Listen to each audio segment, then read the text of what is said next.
Hidup dalam kemurahan Tuhan. Kebajikan dan kemurahan belaka akan mengikuti aku seumur hidupku, dan aku akan diam dalam rumah Tuhan sepanjang masa. Mazmur 23 ayat 6. Shalom, puji Tuhan. Selama 1 minggu ke depan ini, kita akan merenungkan firman Tuhan dengan tema Hidup dalam kemurahan Tuhan. Dan berbicara tentang kemurahan Tuhan, maka kita tidak akan terlepas dari anugerah, kebaikan, dan kemurahan hati Allah terhadap kita umat tebusannya. Saudara, dalam Mazmur 23 ini, Daud menggambarkan dengan jelas tentang kemurahan Tuhan atas hidupnya, yaitu Tuhan digambarkan seperti seorang gembala yang menggembalakan domba-dombanya. Sebagai seorang gembala yang baik, maka Tuhan akan membaringkan kita umat gembalaannya di padang yang berumput hijau. Ia membimbing kita ke air yang tenang, dan Dia menyegarkan jiwa kita.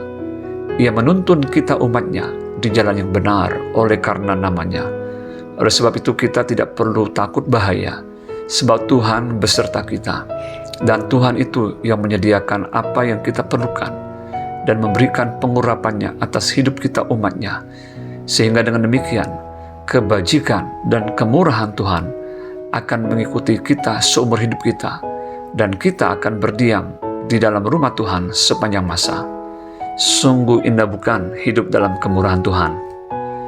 Di bagian lain dalam Mazmur 136 ayat 1, pemazmur berkata demikian, "Bersyukurlah kepada Tuhan, sebab Ia baik, bahwasanya untuk selama-lamanya kasih setianya." Di sini kata kasih setia sama dengan kata kemurahan, yang dalam bahasa Ibrani-nya chesed. Dan di sepanjang Mazmur 136 ayat 1-26, secara berulang-ulang disebutkan bahwasanya untuk selama-lamanya kasih setianya. Dituliskan bahwa Tuhan di dalam kasih setianya menciptakan alam semesta dengan segala hikmat dan kebijaksanaannya. Dia membawa umatnya keluar dari dapur perbudakan di Mesir dengan segala tanda dan keajaiban yang dilakukannya. Dia juga yang memimpin umatnya melalui padang gurun serta menghalau musuh-musuh umatnya. Sebab itu patutlah seluruh umatnya bersyukur kepadanya karena dapat hidup di dalam kemurahannya. Saudara, saat ini kita sebagai orang percaya, sadarkah kita bahwa kita sedang hidup di dalam kemurahan Tuhan? Tidak ada yang dapat kita banggakan dan sombongkan di dalam hidup ini, selain daripada kita mau bermegah di dalam Kristus yang telah berkasih karunia kepada kita semua. Artinya sesungguhnya kita tidak layak di hadapan Tuhan, karena kita semua adalah orang yang berdosa. Namun oleh karena kemurahannya, kita telah dipanggil, dipilih, ditebus, dan diselamatkan oleh Tuhan yang penuh kasih karunia itu di dalam pengorbanan Kristus Yesus di kayu salib. Tentang hal ini, Rasul Paulus menuliskan dalam surat Efesus 2 ayat 8-9 yang berbunyi demikian, "Sebab karena kasih karunia kamu diselamatkan oleh iman. Itu bukan hasil usahamu, tetapi pemberian Allah. Itu bukan hasil pekerjaanmu.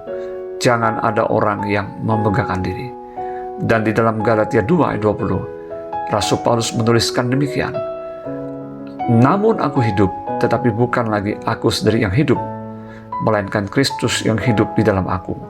Dan hidupku yang kuhidupi sekarang di dalam daging adalah hidup oleh iman dalam Anak Allah yang telah mengasihi aku dan menyerahkan dirinya untuk aku." Saudara, melalui renungan firman ini, biarlah kita mau senantiasa bersyukur dan terus hidup di dalam kemurahan Tuhan. Kita percaya bahwa Tuhan yang penuh kasih setia itu sanggup memelihara dan tidak akan pernah meninggalkan kita. Dia Tuhan yang sanggup membebaskan kita dari jerat dosa dan kuasa si jahat. Dialah Tuhan yang penuh kasih setia itu yang akan memimpin dan menuntun langkah hidup kita, sehingga kita tidak akan kekurangan satupun yang baik dari Dia. Haleluya. Selamat pagi, selamat beraktivitas. Tuhan Yesus memberkati. Shalom.